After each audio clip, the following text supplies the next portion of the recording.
Assalamualaikum warahmatullahi wabarakatuh.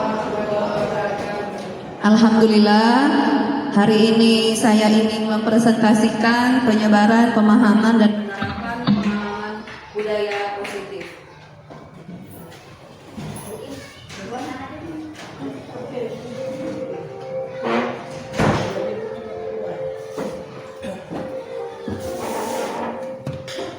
Menyebarkan pemahaman dan pengalaman budaya positif. Saya Sarifah Anin, SPDI, calon guru penggerak angkatan 11 dari SD Negeri 2 Selatan.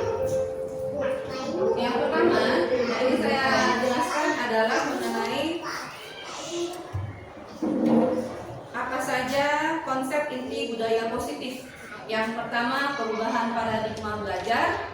Kemudian disiplin positif, nilai-nilai kebajikan, kebutuhan dasar manusia, motivasi perilaku manusia, posisi kontrol guru, kegiatan kelas, dan segitiga restitusi. Lalu saya akan menjelaskan satu persatu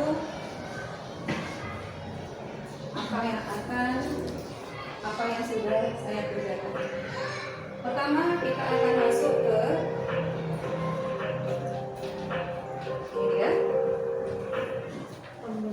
pembelajaran dengan paradigma baru. Ya, pembelajaran dengan paradigma baru merupakan pembelajaran yang dirancang berdasarkan prinsip pembelajaran berdiferensiasi sehingga murid belajar sesuai kebutuhannya berdasarkan tahap perkembangan sesuai teori psikologi modern untuk mewujudkan profil pelajar Pancasila. Seperti yang kita ketahui bersama, profil pelajar Pancasila itu ada 6.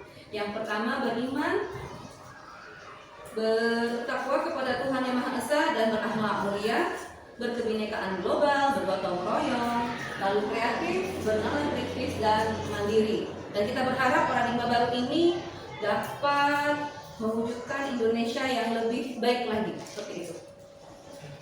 Mari kita lanjut.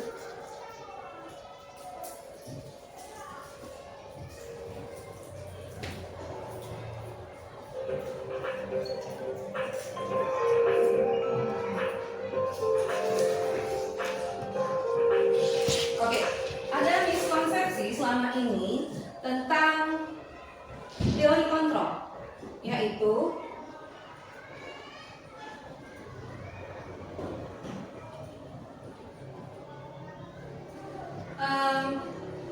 ini gambaran, ini murid dan ini kita. Nah, miskonsepsinya itu berbeda pemikiran, itu adalah ilusi guru mengontrol guru. Kita menganggap kita itu bisa mengontrol guru mengontrol murid. Kita menganggap kita tidak bisa mengontrol murid, padahal tidak seperti itu ya. Kemudian itu ilusi bahwa semua penguatan positif efektif dan bermanfaat, kayak gitu. Juga itu ada ilusi bahwa kritik dan membuat rasa bersalah mampu menguatkan karakter. Juga ilusi bahwa orang dewasa berhak memaksa. Itu semuanya tidak benar. Itulah dianggap miskonsepsi seperti itu. Kemudian kita masuk ke berikutnya, ada stimulus respon dan teori kontrol.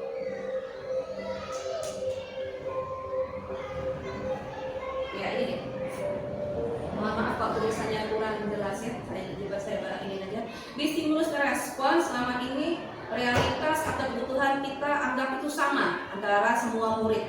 Di teori kontrol, realitas kebutuhan kita dan anak murid berbeda. Kemudian di stimulus respon, semua orang melihat hal yang sama. Di teori kontrol, setiap orang memiliki gambaran yang berbeda. Di stimulus respon, kita mencoba mengubah orang agar berpandangan sama dengan kita.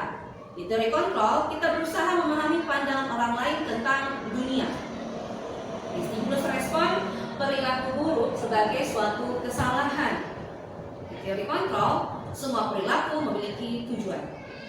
Di stimulus respon, orang lain bisa mengontrol saya, tapi di teori kontrol hanya kita yang bisa mengontrol diri kita.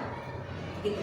Kemudian di stimulus respon, kita menganggap kita bisa mengontrol orang lain, padahal teori kontrol hanya kita yang bisa mengontrol, mengendalikan diri sendiri. Gitu. Kemudian di stimulus respon, saya bisa mengontrol orang lain. Teori kontrol kita nggak bisa mengontrol orang lain, kita nggak bisa mengendalikan orang lain. Stimulus respon pemaksaan ada pada saat berubah, maaf. Nah, oke. Saya bisa mengontrol orang lain. Theory kontrol kita nggak bisa mengontrol orang lain, kita nggak bisa mengendalikan orang lain. Stimulus respon pemaksaan ada pada saat berubah, maaf. Nah, oke. Di pemaksaan ada pada saat rujukan gagal. Di theory kontrol, kolaborasi dan konsensus menciptakan pilihan-pilihan baru. Dan yang terakhir, mode berpikir menang atau kalah. Mode bisa menang, mode bisa kalah. Kalau tidak di theory kontrol, mode berpikirnya menang-menang, win-win gitu ya. Kita lanjut.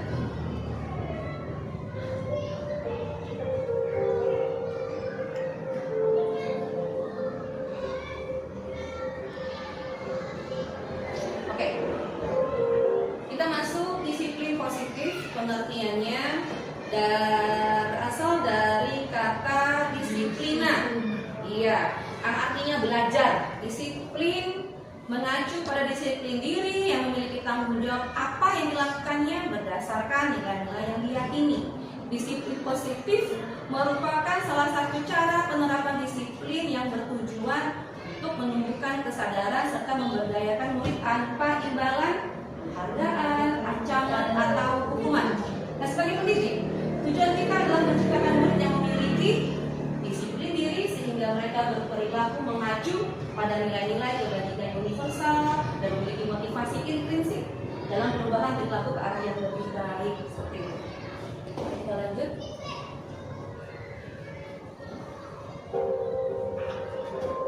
Oke, ini ada nilai-nilai kebajikan. Oke, nilai-nilai kebajikan ini adalah nilai yang disepakati bersama, lepas dari suku bangsa, agama, bahasa maupun latar belakangnya. Ada contoh 3 nilai kebajikan dari institusi atau organisasi yang kita ketahui bersama. Ini profil pada Pancasila: terima, bertakwa pada Tuhan Maha Esa, berakhlak mulia, berkebinekaan global, gotong royong, mandiri, bernalar kritis dan kreatif. Juga ada dari PBO, Premier Leaders Program atau PDP, toleransi, ada rasa hormat, mandiri, menghargai, antusias, empati, pengetahuan, kreativitas, kerjasama, persatuan dan komitmen. Juga ada life skill, penilaian hidup, dapat dipercaya, lurus hati, pendengar yang aktif, tidak merendahkan orang lain, dan memberikan yang terbaik dari diri. Ini termasuk nilai-nilai kebajikan yang ada. Namun di Indonesia kita memakai profil pelajar Pancasila. Mari kita lanjut. Oke.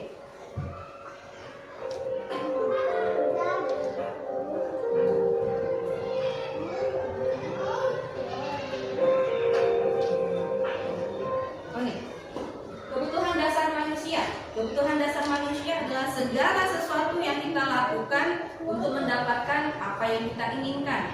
Seluruh tindakan yang kita lakukan memiliki tujuan tertentu dan semua usaha terbaik yang kita lakukan merupakan dalam rangka agar kebutuhan dasar kita terpenuhi dengan baik. Ada 5 kebutuhan dasar manusia. Next slide-nya ya.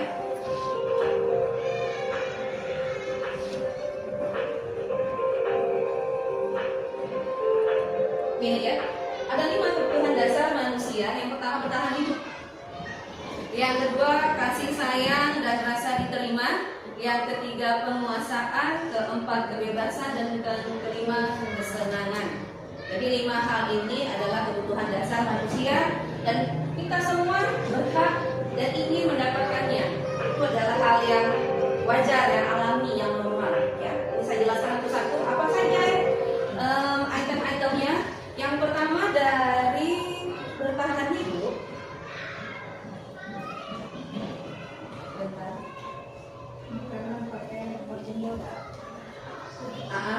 Dari bertahan hidup ini ada makanan, pakaian, tempat tinggal, keamanan dan kesehatan. Pasti kita semua manusia perlu hal ini, ya. Yang kedua, kasih sayang dan rasa diterima. Ada rasa diterima, dipedulikan, berbagi, kerja bekerja sama, menjadi bagian dalam kelompok. Itu pasti kita ingin kasih sayang dan rasa diterima oleh orang lain, itu juga orang lain dengan diri kita. Yang ketiga, penguasaan. Apa itu? Harga diri, keinginan untuk dianggap, memimpin, berprestasi, diakui dan didengar. Orang lain ingin seperti itu, kita juga. Itulah berdasar yang ketiga, penguasaan. Yang keempat, kebebasan. Mandiri, memiliki pilihan, mencoba hal baru, mampu mengendalikan arah dirinya. Itu yang kita butuhkan. Dan kita nggak mau dalam zona aman saja. Kalau zona aman saja berarti kita bukan orang yang bebas seperti itu. Yang kelima, kesenangan. Kita pasti ingin bermain, bercanda, antusias, tertawa. Dan nggak ada orang yang nggak tertawa, kan? Pasti dalam hatinya walaupun dia pendiam sekalipun pasti dia ingin tertawa, walaupun senyumnya hanya segaris. Oke, kita next.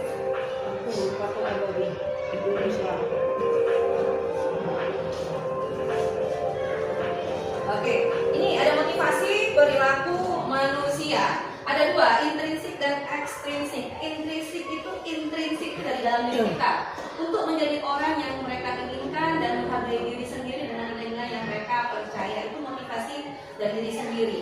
Nah, ini yang nggak semua manusia bisa mengeluarkan motivasi ini dalam dirinya. Kebanyakan kita ekstrinsik. Apa itu? Untuk menghindari ketidaknyamanan atau hukuman. Anak-anak mengerjakan tugas takut sama gurunya, gitu kan? Kemudian untuk mendapat imbalan atau penghargaan dari orang lain, anak-anak mengerjakan tugas dapat coklat misalnya, dapat ujian misalnya, ekstrinsik. Dan kita sebagai guru harus memotivasi intrinsik anak ini. Itu dia, ya. Lanjut.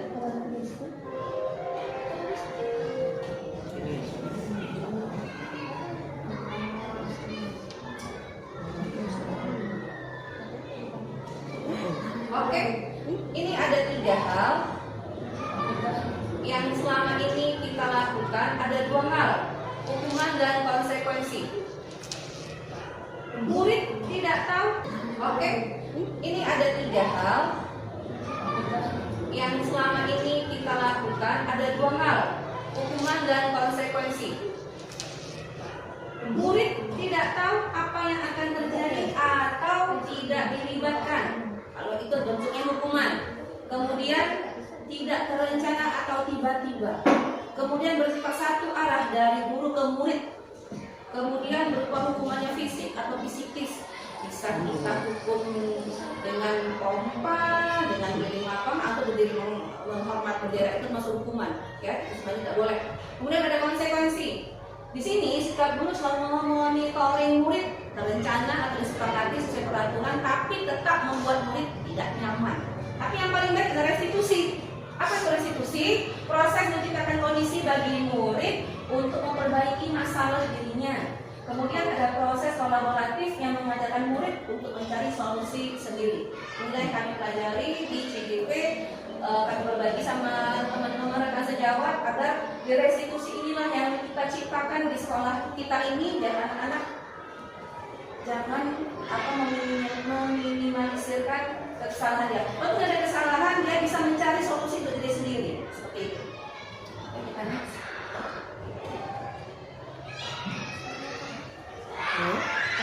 Oke, ini ada 5 posisi kontrol guru.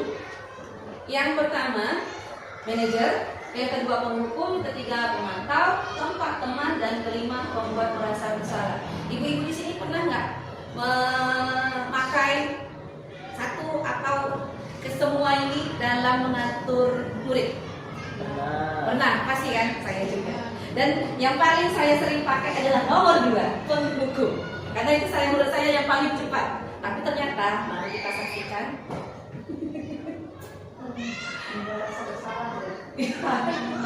Kalimat-kalimat yang membuat anak merasa bersalah, memojokkan anak. Ini ada kalimat-kalimat yang membuat penerapan posisi kontrol guru. Misalnya, murid tidak memakai atribut yang lengkap saat upacara bendera. Penghukum pasti langsung hormat pada bendera selama 1 jam. Dia langsung mengeksekusi anak itu, nggak nanya kenapa nggak lengkap atributnya. Oke, membuat merasa bersalah. Berapa kali ibu harus bilang kamu selalu mengecewakan ibu. Itu udah psikisnya udah langsung drop seperti itu. Oke, kita lanjut.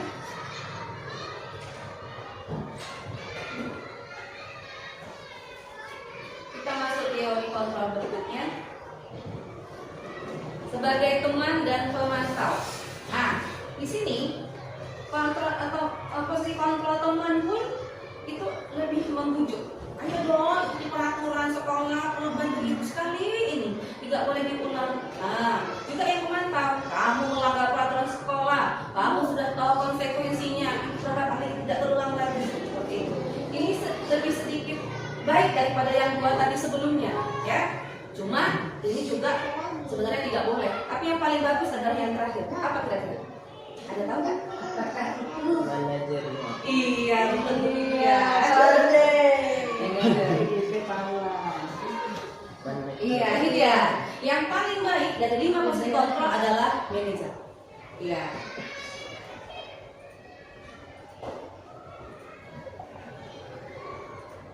Iya, ketika kamu tidak lengkap atribut upacara bendera, kita nanya, apakah kamu tahu kesalahanmu? Nah, itu respon dia. Bagaimana cara memperbaiki kesalahanmu? Seperti itu. Kita bertanya, kenapa anak nggak pakai kan? Kita masuk ke situ. Kita cari bendera, kita nanya, apakah kamu tahu kesalahanmu? Nah, itu respon dia. Bagaimana cara memperbaiki kesalahanmu? Seperti itu. Kita bertanya, kenapa anak nggak pakai kan? Kita masuk ke situ. Kita cari detail kesalahan dia apa.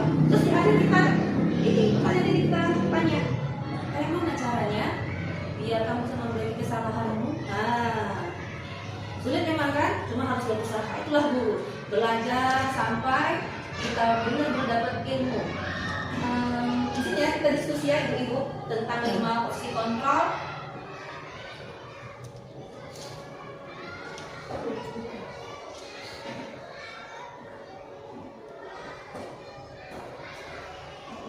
Ini dia. Ada 5 kalimat posisi kontrol. Apakah aku? Saya kecewa sekali dengan kamu.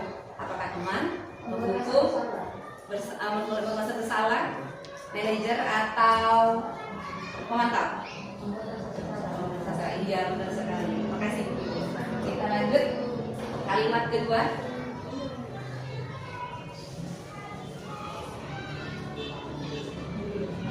Iya, kamu tidak pernah benar melakukannya. Apa kira-kira? Tadi udah pemantau kan? Menghukum, teman, itu ketiga ya, membuat masa bersalah ya. Tiga. Oke, masih banyak 3 lagi. Selanjutnya ketiga. Oke, apa rencanamu untuk menyelesaikan masalah ini? Yang mana kira-kira? Jangan nyontek. Itu sendiri ya. Kira-kira dari yang memantau, penghukum, teman, manajer. Oke, betul. Udah mulai dapat misi ini ya. Tetap. Kita masuk diskusi kalimat yang keempat.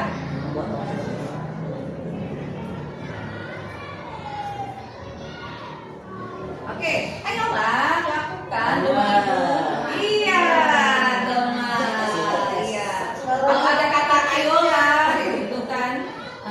Mari perbaiki kesalahanmu. Kita membujuk itu teman. Ya. Yang kelima yang terakhir. Kamu tidak akan dapat nilai jika tidak mengerjakan tugas. Apa kira-kira itu? Penghukum? Setuju? Iya, betul sekali. Kita tekan mantap. Ibu-ibu di sini sudah mulai terbuka pemikirannya ya. Mantap, saya suka. Mari kita lanjutkan. Kita masuk ke keyakinan kelas. Keyakinan kelas, mengapa keyakinan kelas? Mengapa bukan peraturan kelas? Ada yang bisa jawab kira-kira?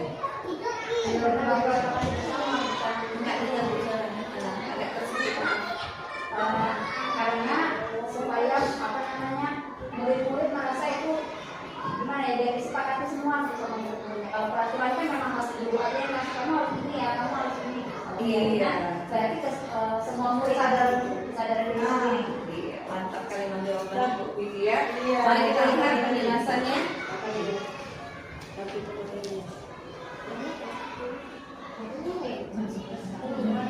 Pembentukan keyakinan kelas bersifat lebih abstrak daripada peraturan, lebih rinci dan konkret, berupa pernyataan universal, pernyataan dibuat dalam bentuk positif secukupnya agar mudah diingat dan dipahami oleh semua warga kelas dan melibatkan seluruh warga kelas. Ada segitiga restitusi. Inilah yang tadi yang kita yang harus kita lakukan ketika menyelesaikan masalah. Iya. Ini dia. Yang pertama, yang pertama, pengertian dari segitiga restitusi yaitu proses dialog yang dijalankan oleh guru agar dapat menghasilkan murid yang mandiri dan bertanggung jawab, dari menstabilkan identitas. Maaf, ini ya, tersentuh.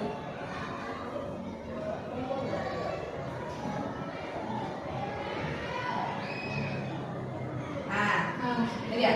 Dari menstabilkan identitas, kemudian validitas tindakan yang salah dan menanyakan keyakinan.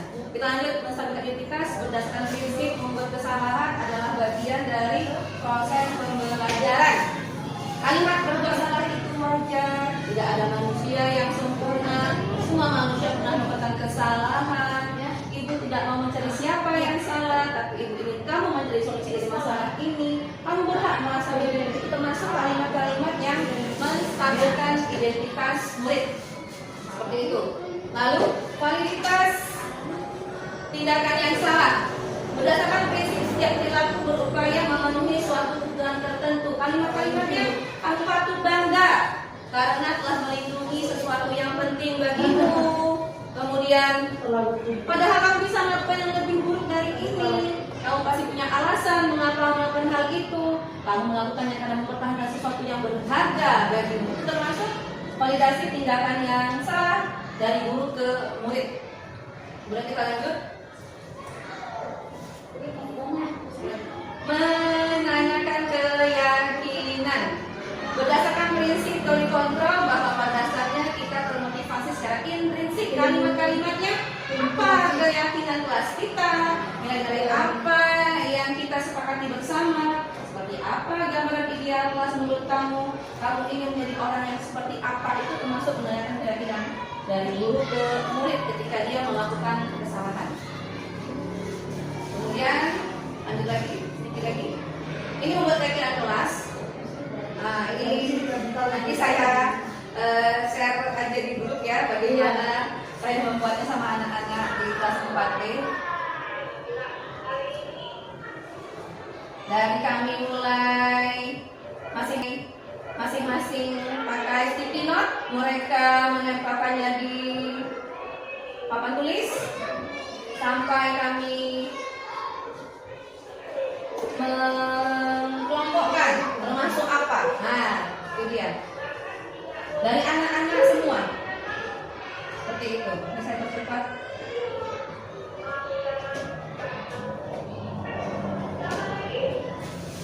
Dan tidak ada tanda tangan oleh ketua kelas. Muhammad Zakwar, kelas 4.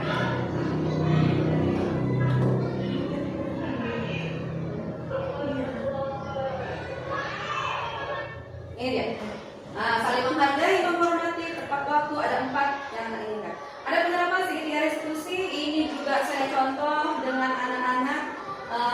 Si Bakis, dia contek kawan Rara, dia mah sampai buka meja. Saya memakai segitiga restitusi di sini. Dan dia mengakui keyakinan kelasnya adalah saling menghargai dan menghormati. Itulah yang dia langgar. Dan dia berjanji tidak akan melakukannya lagi. Lebih sabar, katanya seperti itu.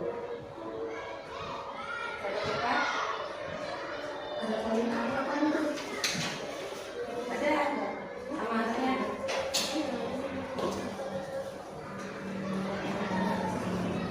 Ah,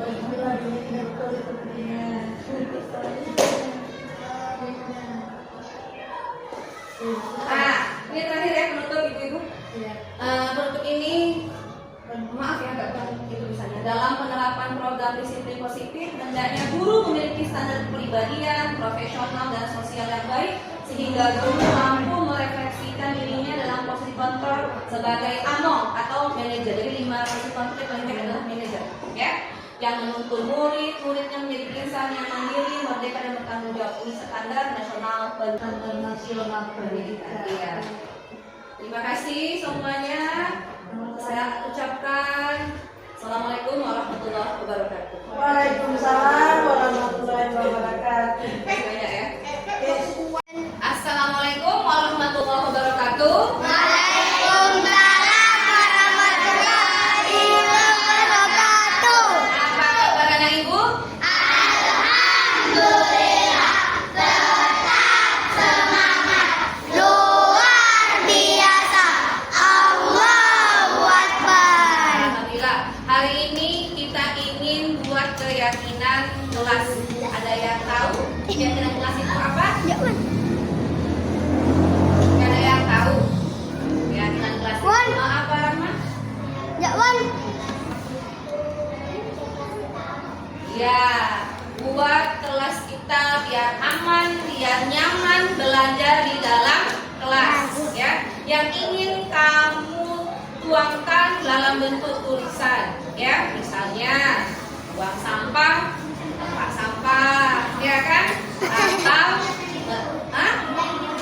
iya, datang tepat waktu, ngerjain tugas tepat waktu, jangan ngobrol, nggak boleh makan, terserah. Oke? Ya, nanti sticky note ini ibu bagikan sama kalian satu orang satu. Tulis satu yang paling kamu inginkan di kelas ini buat kamu nyaman di sini. Ya, nanti kita tempel di sini, terus kita urutkan mana yang paling banyak sticky note-nya, itulah yang jadi keyakinan kelas kita. Paham kira-kira? Oke. Tidak usah buat nama ya. Oke, action. Intan lihat. Jangan lihat-lihat. Fajar mau lihat tuh. Siapa tuh? Jangan lihat-lihat. Tulis silakan tulis. Jangan lihat-lihat. Gigi, jangan sibuk. Ya, tulis. Oke, Iam, sok gaya Iam. Gini-gini. Nanti biar tahunya nanti di depan. Gini. Oke, buat Saripah.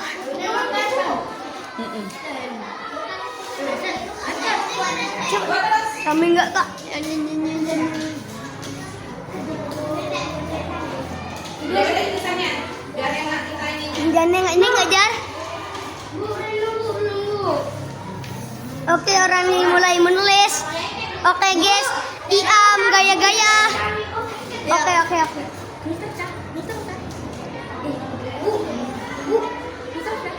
Tulis terus sayang. Buat kalimat yang positif, yang membuat kita nyaman belajar, enak belajar di kelas. Ambil pulpennya. Pakai pensil sama pulpen.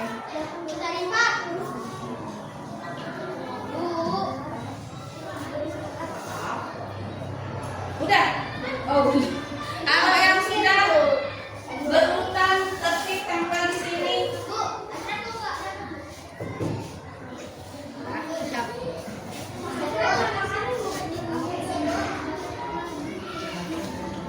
Makan.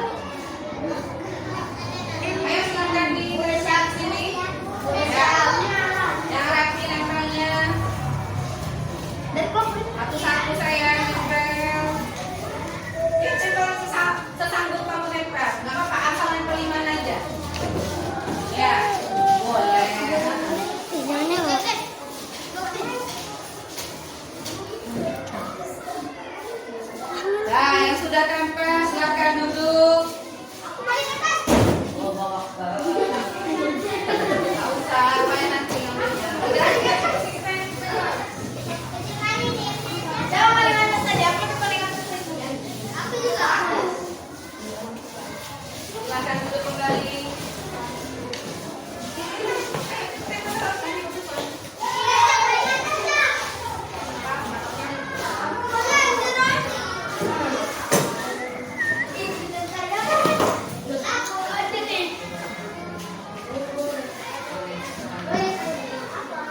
Silakan duduk. Mana bel? Sitinya bel. Udah semuanya tempel? Ya. Ali, ayo jangan.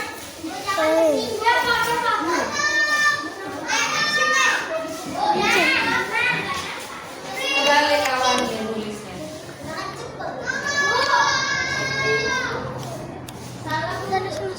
Udah kan?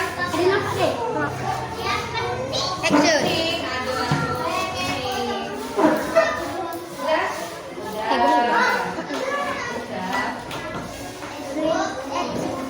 Green action. Dadanya. Udah? Ini kita lihat. Oke, terima kasih. Siapa? Ada datang tepat waktu. Jangan makan di kelas. Tidak boleh nyontek. Ini benar-benar berarti ya. Ini berarti disiplin. Kalau yang di jangan makan di kelas berarti apa? Bersih, ya. Tidak boleh nyontek. Berarti dia Dia nyontek. teratur, ya kan? Tidak boleh ribut. Tertib juga nih.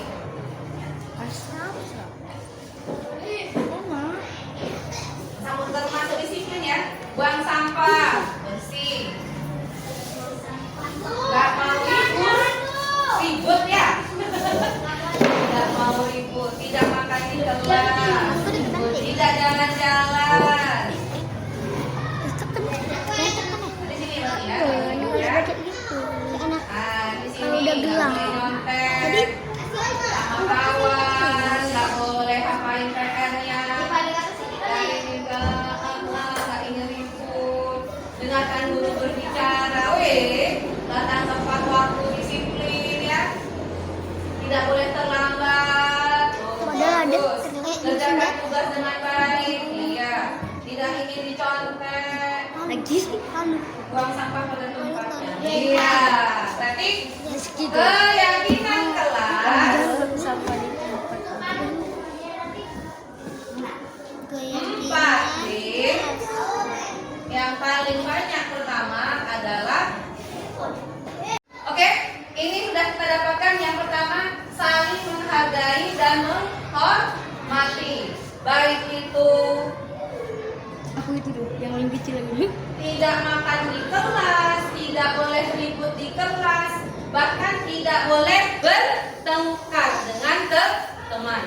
Rebutan pensil, rebutan apa harus Tadi Raffi yang masih akur, ya. Itu pensilnya apa? Balikannya juga baik-baik, ujarnya baik-baik. Oke, bisa? Yang berikutnya, tidak terlambat, berarti disiplin, ya. Kita buat di sini. Datang tepat waktu. Jam berapa kita masuk kelas? Setengah 8, 7.30 kamu sudah masuk sekolah. Sudah sampai. Bukan dari rumah ya. Sudah sampai. Oke, masuk pose. Jam pose jam berapa? 9.50. Nah, boleh istirahat. Kalau gurunya terlewatkan waktu 9.50, kamu boleh ingatkan, Bu, udah waktunya istirahat. Boleh, ya. Nah, guru juga ingatkan kamu ketika masuk jam istirahat pertama. Maksudnya jam berapa masuk kelas kembali? 10:05. Ya kan? Terlewatkan, guru mengingatkan, kamu jangan marah. Kawan mengingatkan, ayo masuk. Ya kamu jangan marah karena sudah waktunya disepakati. Oke? Kemudian pulangnya kita jam 12:40. Sudah azan zuhur ya kan? Nah, kalau udah azan zuhur setengah 1 pas, udah pulang belum kita? Belum. Kalau setengah 1 kan 12.30, ya kan? Nah, azannya 12.30, kita pulangnya 12.40, ya kan? Berarti tambah 10 menit lagi. Jangan sibuk, Bu. Udah azan Bu pulang, nggak boleh. Paham? Nah, itu namanya tepat waktu. Datang tepat waktu, istirahat tepat waktu, masuk kembali tepat waktu, pulang pun tepat waktu. Kalau gurunya keterusan belajarnya, enakan ya kan sampai jam 1.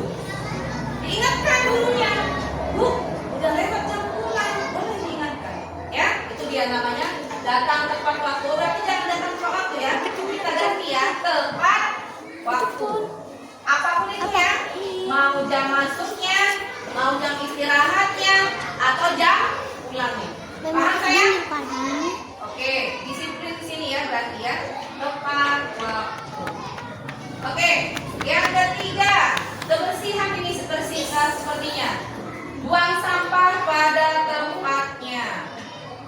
Berarti yang kamu pegang, yang ada di laci, apapun itu sampah harus dibuang di tong sampah. Termasuk juga apa?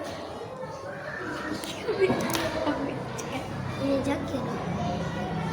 Termasuk tiket, ya kan? Nah, anak laki anak perempuan harus kerjasama tiketnya, kolaborasi, ya. Harus ambil sapu, harus angkat bangkunya, jangan ada sampah, ya kan? Iya. Gitu. Oke, kira-kira tambah lagi? Enggak. Apa itu? Tadi ada yang ingin nyontek, ada yang nggak boleh jalan-jalan, termasuk mana semua nih? Mau nyontek?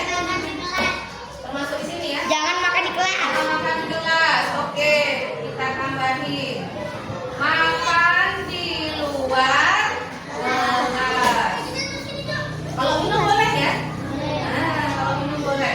Makan di luar kelas. Artinya apa? Nah, berikan kalimat positif. Kata tidak, kata jangan tidak boleh masuk dalam keyakinan kelas. Kenapa? Biar mendapatkan hal positif dari kamu. Oke? Tidak boleh tidak? Iya. Tidak boleh sayang? Iya. Oke, sama-sama. Baca sama-sama. Keyakinan kelas 4D. Saling menghargai dan menghormati. 2. Tepat waktu. 3. Buang sampah pada tempatnya. 4. Makan di luar kelas. Yang nomor 1 ini semuanya banyak nih ya. Nah, nggak boleh mencontek, nggak boleh apa namanya bertengkar ya. Yang nomor 2 termasuk mengerjakan tugas ya, harus tepat waktu. Bukan hanya datang, istirahat dan pulang, kerjain tugas juga tepat waktu. Oke. Kemudian buang sampah pada tempatnya ya. Kemudian itu baik di kelas maupun di depan kelas kita ya nak ya. Kemudian ini juga tiketnya juga harus teratur, tertib, betul. Dan makan di luar kelas. Ayo ketua kelas, mana di sini kita mau tanda tangan tertanda yang menandatangani ini ketua kelas. Siapa ketua kelasnya? Wan. Tertanda ketua kelas, silahkan. Tidak Wan. Biar resmi. Muhammad. Tidak Wan. Digaris kepala dah. Ayah. Iya, terima kasih. Kita tepuk tangan diri kita. Oke, hari ini kita sepakat ya. Keyakinan kelas kita, semua orang yang hadir hari ini atau tidak hadir harus melaksanakan keyakinan kelas ini. Oke? Ya, terima kasih. Ibu akhiri. Wassalamualaikum warahmatullahi wabarakatuh.